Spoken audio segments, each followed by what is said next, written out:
நத்தம் அருகே கோயில் திருவிழாவில் ஆண்கள் மட்டும் பங்கேற்ற கறிவிருந்து வெகு விமர்சையாக நடைபெற்றது.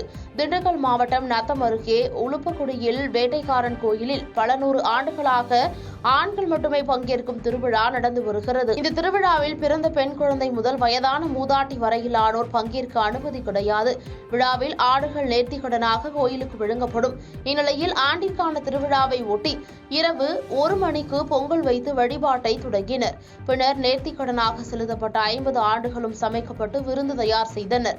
இந்த கறிவிருந்தில் அங்கு கூடியிருந்த சுமார் 3000த்திற்கும் மேற்பட்ட ஆண்களுக்கு சாதமும் ஆட்டுக்கறி குழம்பும் பிரசாதமாக பரிமாறப்பட்டது. இதில் நத்தம், புன்னாப்பட்டி, காட்டுவேலப்பட்டி, முளையூர், வேலாயுதம்பட்டி, குட்டூர் உள்ளிட்ட பல்வேறு பகுதிகளைச் சேர்ந்த ஆண்கள் கலந்து கொண்டனர். பாதகம் செய்பவரை கண்டால் நாம் பயங்கொள்ளலாகாது பாப்பா, மோதி மிதித்து விடு பாப்பா, அவர் முகத்தில் உமிழ்ந்து விடு பாப்பா. அண்மை செய்திகளை உடனுக்குடன் தெரிந்து கொள்ள இணைந்திருங்கள் இயம்நாடு தொலைக்காட்சியுடன்.